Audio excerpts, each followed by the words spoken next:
Growing up, I took for granted the neighborhood and community I lived in. Quiet, peaceful cherry trees blooming in the spring. I would walk to school each morning with my friend who lived across the street. Maybe it was because of this, but I felt a strong desire to own a home myself. It wasn't until I was much older that I realized just what my parents had to have sacrificed to keep me in that neighborhood. I guess that's why millennials get a bad rap. We just don't understand what it takes to make it. Regardless, I pushed myself to save everything I could to purchase a home. Grinding nail to the bone, I worked 3 jobs for 5 sleepless years to get enough just to qualify with the down payment. I'm not sure what motivates me besides my drive to have what I used to. Perhaps an overwhelming nostalgia of being a child in a haven of promising landscape. Who knows? I met with the loan officer on a Thursday. Had to get one of my coworkers at the retail store to cover my shift, just so I could meet and sign papers. They were nice enough people, as far as you could say you were paying them for their time, while signing your life away on a sheet of paper. It's almost cruel how they show you how much money this is going to cost you, as if you didn't know. This is how much we own you. Thanks guys, got it. However, signing that paper and being told I now own my home was somehow the most liberating feeling in the world. I could ditch the crappy apartment, ditch the couch surfing between spots, start building my life, finally. Saying my obligatory thank yous and goodbyes to the financial reps, I drove by the house again. Flicking the signal to make a right off the main arterial road into town, I settled the car on the street, next to a single story with a basement house. Sun burning down onto the cracked and chipped concrete, I stepped out onto the land I bought with my blood and sweat of 5 years. The lead paint flaked like spring tree leaves. The grass looked more like dandelions and clover than you might envision those old visions of utopia from 1950s advertisements. But it was mine, darn it. I earned this. I moved in a couple weeks later. Borrowed on the labored backs of some close friends, we managed to get my humble beginnings into the new home. Several boxes were put downstairs in the basement for later organization. One of my friends noted how clean the foundation slab of the basement was, that it almost looked new in the dim lights that illuminated the unfinished space. I explained this was one of the reasons I liked this house, that despite its age, which was around 90 years, it had been impeccably maintained. We finished moving the boxes, and after some cracked beers and pizza, my company departed and I was left alone to absorb my new surroundings. With the immediate feelings of congratulations fading, I walked through the home in the evening light. Concentrating on the tactile quiet of 4 walls not shared with other people, I smiled at the achievement I worked so hard to reach. Yawning and stretching my arms, I walked down the hallway to my bedroom for the night. Slipping into the cotton sheets, I drifted into sleep almost immediately. Almost as quickly as I fell asleep, I was yanked from my deep slumber into a room bathed in darkness. Tapping on something hard like a countertop jolted me awake in the middle of the night. Rubbing my dry eyes from a night of drinking, I found my way to the bathroom. Drinking from the faucet, standing still for a moment, I listened for the sound that woke me up. I strained my ears, trying to listen past the water flowing through pipes, creaks of my house working tirelessly to hold my old roof. Beyond that, nothing. I imagined it. I must have. The next day at work, I powered through shadowy eyes and a desire to fall asleep on every one of my breaks. I promised myself that I would go to bed early tonight. Focus on work so that I could make this new mortgage payment I'd inflicted on myself. Jamie, a coworker of mine, noted how tired I was. Figuring it was because of my move, he congratulated me on the achievement. In fact, most of the crew at the retail store knew about my house closing and were pretty understanding of my being tired. When my shift ended, I happily punched the clock and exited the building. The mocking sun was still out and burned my eyes as I exited the sliding building doors. Convincing myself that I would make up for this day with a good night's sleep, I went to my car and turned the ignition. Shoveling down a fast dinner, I went to my room to get ready for the night. The bed in my room seemed very welcoming, and I couldn't wait to get some sleep. Through the window of my bedroom, the sky was painted pink and red against the clouds like a lazy painter's brush. It was just enough for me to resolve myself to sleep, and I closed my eyes. Again, I was pulled into the darkness of my room. Tapping again, but not just tapping, more like knocking, was coming from from somewhere in the house. I laid there, momentarily dazed from my deep sleep, realizing that not only was I now awake, but I could clearly, unmistakably, horribly hear the tapping I thought I had imagined the previous night. It slowly began to dawn on me that this noise was unlike anything random in the house. Not like a faucet drip or the creak of a house, more like someone intentionally tapping a window to get your attention, with the hollow thud of it against a hard surface. As I lay there, the sound intensified, going from a tap, tap, tap to a knock, knock, bang, bang. Someone was trying to get my attention. I crawled out of bed carefully, trying not to make too much noise on the floorboards of my room. My instinct was to check the front door, but as I moved toward the front of my house, it occurred to me that the sound was not coming from the entrance. It was coming from below me. There's not really any sensation quite like the feeling like an intruder could be in your home. My gut developed a hole, and my skin went cold as if the room dropped 10 degrees suddenly. Frozen in my steps, staring at the floorboards where the sound emanated from, I thought quickly about what to do. Reaching into a nearby closet, I grabbed an old baseball bat from my high school sports days. Gripping the cool leather in my hands together, I slowly approached the basement door, the pathway to the only place in the house that could possibly have this person in it. Twisting the handle of the door and pulling carefully, the old door hinges whined in complaint as the door opened slowly. As the sound of the door hinges rang out, the knocking suddenly stopped. I stood, staring into the dark stairwell, waiting for whoever it was to show themselves. I flicked on the light switch that controls the dim lights, and the bottom of the stairwell became illuminated. From the top of the stairs, I could see the entire basement under the house subfloor. I peeked into the room, which, other than having my boxes shoved against the walls, was surprisingly empty. Gingerly, I stepped down each step slowly, taking in my surroundings. Looking into each corner of the room, I didn't see anything unusual that would cause me alarm, no intruder to speak of. The windows all appeared still latched from the inside. How could they have gotten out of the basement so quickly? Also, the only way out would have been these windows.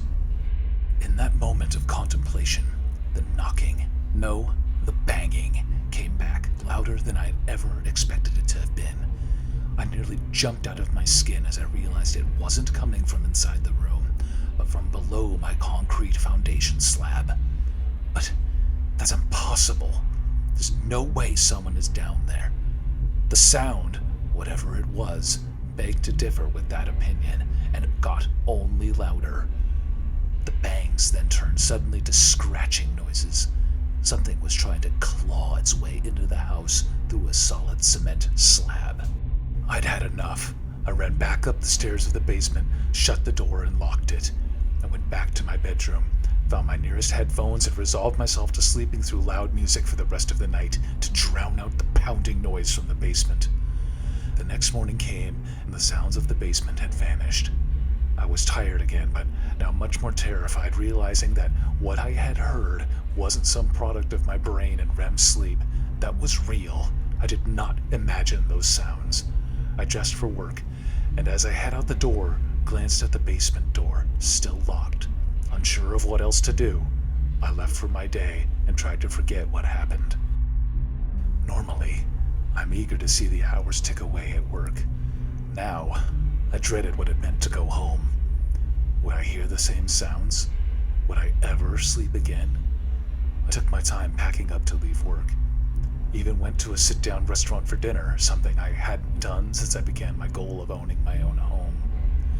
It would have been comforting, maybe rewarding, after signing the papers of the house. Now, though, it felt like it was just prolonging an inevitable conclusion. I would have to deal with whatever this was. With apprehension weighing on me, I paid for my food, began my trek home. The house was calm when I entered, no sign of anything unusual. Glancing at the basement door again, I moved toward my bedroom and resolved to head into bed immediately.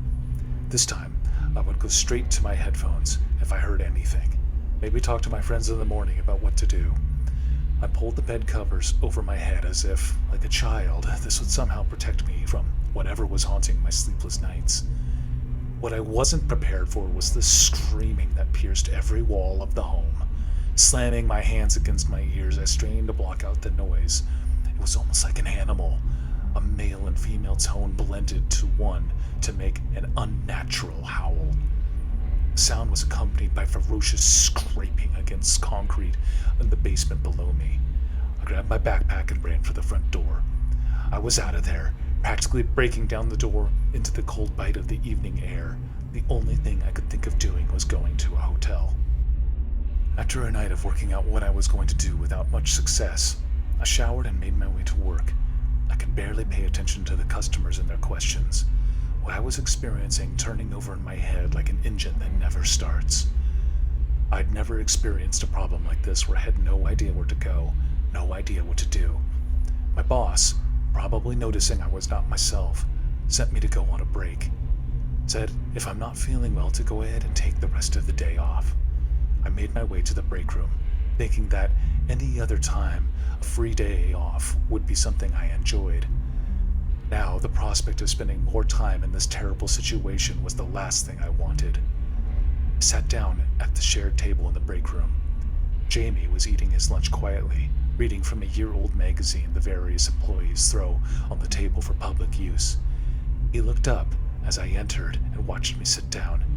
He asked me how I was feeling, probably noting I wasn't myself. I'm not sure what made me do it, but I conveyed my story to him in all the hair-raising detail that I could help him understand. He listened while continuing to eat his lunch, almost unfazed by the story I was telling. I thought at first that maybe he didn't believe me, but then he responded to my story with, "Don't you think you should go home and let me out?" These words hung in the air awkwardly as Jamie stared directly into my eyes. Then slowly his face peeled into a smile. His face slowly stretched unnaturally till the smile reached both his ears and continued up his head. I stood suddenly, kicking the chair I was sitting in across the room behind me. I backed away toward the exit, Jamie, or whatever this was, following me with its eyes as I left. Not wanting to turn my back on the break room as I headed back into the store, I bumped into another person. It was Jamie. "Hey man, watch out." I just looked at him in disbelief, then back at the break room where I was just talking to him. I don't know. I turned, went to the hardware section and grabbed a pickaxe off of the wall. There was no escaping this, and I'm going to end it right now, no matter what happens. Walked out the door, my boss asking behind me what's going on, where am I going. Got into my car and peeled out of the parking lot and onto the road with more determination than I'd ever felt in my life. The house was silent when I went in, but it may as well have been on fire for all I cared. I marched down to the basement with my new tool. Pulling my work uniform off, I gripped the waxy wood handle and began driving the pick into the newly laid concrete. I wasn't aware of the hours passing, but after some uncounted amount of time, my pick punched through the cement into open air. A few more swings, and I had created a manhole-sized opening in my basement floor. A mixed feeling of fear and confusion overwhelmed me. How is there a hole here? It's a solid cement slab, right? I looked into the opening and what I saw perplexed me. I was looking into what seemed to be the underside of a subfloor with joists exposed. Looking into the hole, I had an indescribable desire to look further into the space. When I did so, an enormous sense of vertigo overwhelmed my senses. I found myself not upside down with my head inside of a hole, but pulling myself up, suddenly because of a feeling like I was falling. I pulled my body up through the hole I was previously kneeling over. I was back in my basement, or was I? I looked back through the hole in the floor, and again I saw the floor joists. It occurred to me to look up and realized what I was seeing was the ceiling of the basement, floor joists of the main floor of the house. The only difference in appearance was that the hole on this side had large gashes in the concrete around the hole, as if some large tool had cleaved out portions of the concrete to get through. Taking in my surroundings, I walked toward the staircase and then up the stairs to the main floor. Nothing seemed out of place, except for the light. Instead of a sunny day, I was met with a gray palette of color. Moving to the front door and looking out the window, there were no clouds in the sky, just a gray sheet dominating the horizon. I walked out into the front yard and continued to examine this new world I had entered. There was no traffic, no wind, no people. Breathing in the still air seemed to be the most disturbance of environment than anything else. It was in that moment of reflection that I caught movement out of the corner of my eye. Something crawling on all fours, back turned upward, making its way toward me. When I turned to look at it, it stopped and stood on two legs. It was close enough for me to make out two black eyes, slits for a nose, and what I assumed was some sort of mouth. Its skin was pale gray and wrinkled at the joints.